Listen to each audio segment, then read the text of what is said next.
Hello dear friends, स्वागत करते हैं आपके अपने यूट्यूब चैनल सेटिस्फाइड एजुकेशन में। मैं आज आपको क्लास 10th के विज्ञान के साइंस के विज्ञान साइंस के फिजिक्स होता होता है उसके ऊर्जा के स्रोत चैप्टर 5 के महत्वपूर्ण इम्पोर्टेंट ऑब्जेक्टिव क्वेश्चन को बताने जा रहा हूँ स्टूडेंट। इसलिए इस चैनल को आप अभी शेयर कर दीजिए। और इस वीडियो में मैं बीबीआई ऑब्जेक्टिव क्वेश्चन बताऊंगा स्टूडेंट, जो कि आपको जानना बहुत ज़रूरी है। अगर स्टूडेंट आप भी 2021 में मैट्रिक का एग्ज़ाम देने वाले हैं तो यह वीडियो आपके लिए बहुत इंपॉर्टेंट है। आप इस वीडियो में अंत तक बने रहें, ज़्यादा लंबी वीडियो नहीं है। और आप हमारे यूट्यूब चैनल पर पहली बार आए हैं तो प्लीज़ हमारे यूट्यूब चैनल को सब्सक्राइब कर दीजिए। चलिए स्टूडेंट, फर्स्ट नंबर क्वेश्चन की ओर बढ़ते हैं। फर्स्ट नंबर क्वेश्चन का आप आंसर कमेंट कीजिए, क्या होना चाहिए इसके आंसर। देखिए फर्स्ट नंबर है कि निम्नलिखित में से कौन बायोगैस ईंधन का स्रोत नहीं है। तो कौन ऐसा स्रोत है जो बायोगैस का स्रोत नहीं है। तो हमारा राइट आंसर हो जाना चाहिए ऑप्शन नंबर सी, यानी कि नाभिकीय ऊर्जा। देखिए हमारा बायोगैस ऊर्जा का स्रोत नहीं है। देखिए लकड़ी बायोगैस ऊर्जा का स्रोत है, गोबर गैस भी है और कोयला भी है। यहाँ पर नहीं पूछ रहा है, ठीक है। तो हमारा नाभिकीय ऊर्जा होना चाहिए, ठीक है।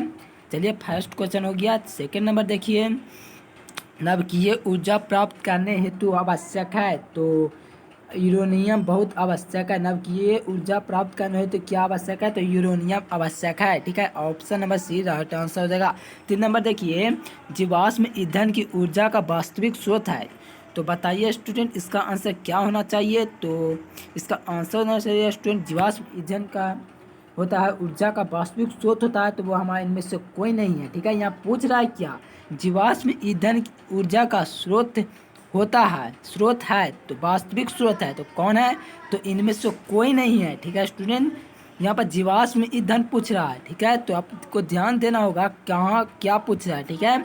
चलिए 4 नंबर देखिए, सौर ऊर्जा को सीधे ही विद्युत ऊर्जा में परिवर्तित करने वाली युक्ति है। देखिए सौर ऊर्जा को सीधे विद्युत ऊर्जा में परिवर्तित करने वाली ऊर्जा सौर सेल कहलाती है, ठीक है। एक तरह से 2 नंबर का क्वेश्चन है, ठीक है स्टूडेंट। ऑप्शन नंबर सी मेरा राइट आंसर हो जाएगा 4 का, ठीक है। आपको कोई पूछ दे कि सौर ऊर्जा को सीधे ही विद्युत ऊर्जा में परिवर्तित करने वाली युक्ति क्या कहलाती है, तो वह सौर सेल कहलाते हैं, ठीक है। चलिए 5 नंबर देखिए, पवन चक्की में ऊर्जा का कौन सा रूप कार्य में स्थानांतरित होता है। पवन चक्की में ऊर्जा का कौन सा रूप कार्य में स्थानांतरित होता है, तो हमारा गतिज ऊर्जा होता है। Option number B right answer होना चाहिए और यही इसका राइट आंसर है।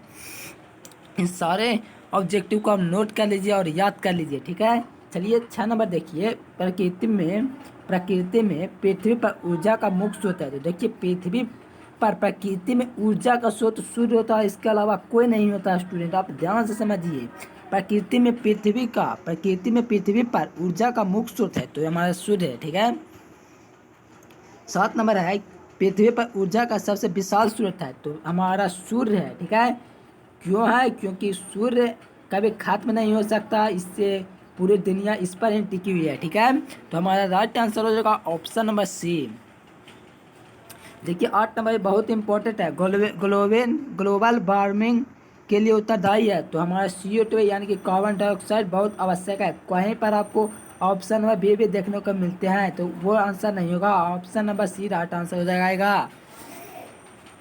9 नंबर है कि जीवाश्म ईंधन है। तो जीवाश्म ईंधन है तो इसमें से सभी है। देखिए कोयला भी आपका जीवाश्म ईंधन है, पेट्रोलियम भी जीवाश्म ईंधन है, प्राकृतिक भी जीवाश्म ईंधन है। तो आपका राइट आंसर होना चाहिए ऑप्शन नंबर डी, यानी कि उपयुक्त सभी, ठीक है।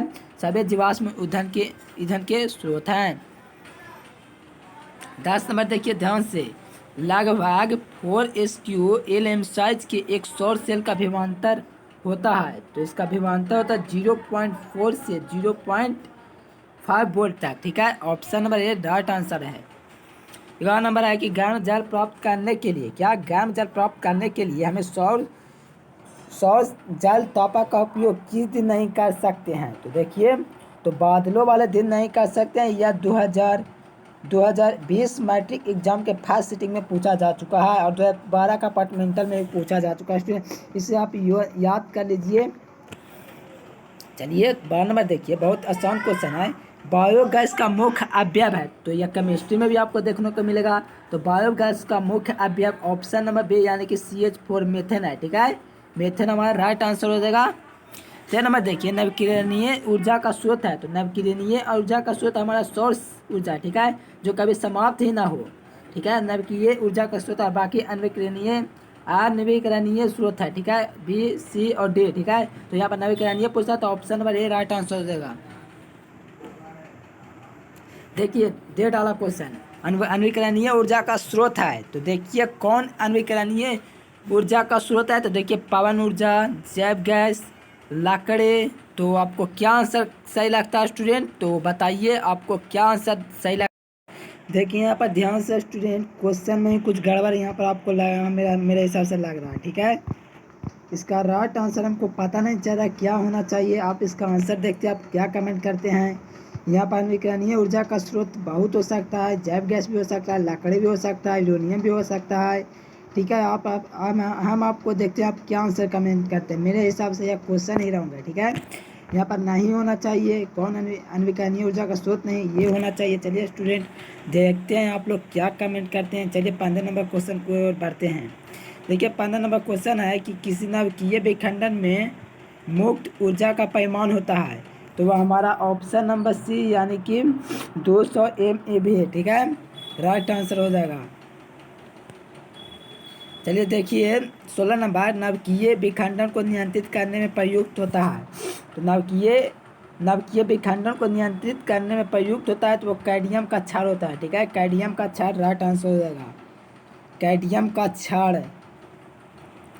17 नंबर बहुत इंपॉर्टेंट है, सौर कुकर में उपयोग किया जाता है, तो यह अवतल दर्पण का प्रयोग किया जाता है। ठीक है, सौर कुकर में उपयोग किया जाता है, तो अवतल दर्पण का। ठीक है, अवतल दर्पण राइट आंसर है। 18 नंबर देखिए, निम्नलिखित में से कौन जैव मात्रा ऊर्जा स्रोत का उदाहरण नहीं है, तो कौन है जो जैव मात्रा ऊर्जा स्रोत का उदाहरण नहीं है, तो हमारा नवकीय ऊर्जा है। ठीक है, नवकीय ऊर्जा राइट आंसर हो जाएगा। 19 नंबर देखिए, जीव द्रव्यमान ऊर्जा स्रोत का उदाहरण निम्नलिखित में से कौन नहीं है। यहाँ पर पूछा नहीं है, तो यहाँ पर पेट्रोलियम हमारा राइट आंसर हो जाएगा। ठीक है, राइट आंसर पेट्रोलियम हो जाएगा। चलिए देखिए 20 नंबर, पवन विद्युत जनित में पवन की चाल कम से कम कितनी होनी चाहिए। देखिए यह 2020 मॉडल पेपर में भी पूछा जा चुका है इसका क्वेश्चन, तो 15 किलोमीटर प्रति घंटा option number A right answer हो जाएगा।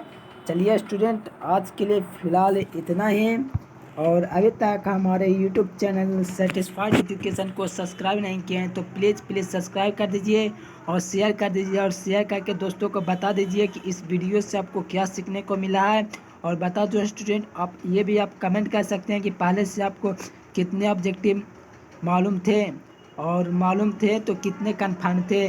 ठीक है, और भी कुछ क्वेश्चन करना चाहते हैं तो आप कमेंट कर हमें अपना सुझाव दे सकते हैं। कैसा वीडियो चाहिए आपको, अच्छा लग रहा है वीडियो कि नहीं, कुछ और अलग चाहिए, आप ये कमेंट कर सकते हो स्टूडेंट। चलिए स्टूडेंट आप शेयर कर दीजिए, इतना ही मेरे लिए काफ़ी है, और सब्सक्राइब कर दीजिए बस।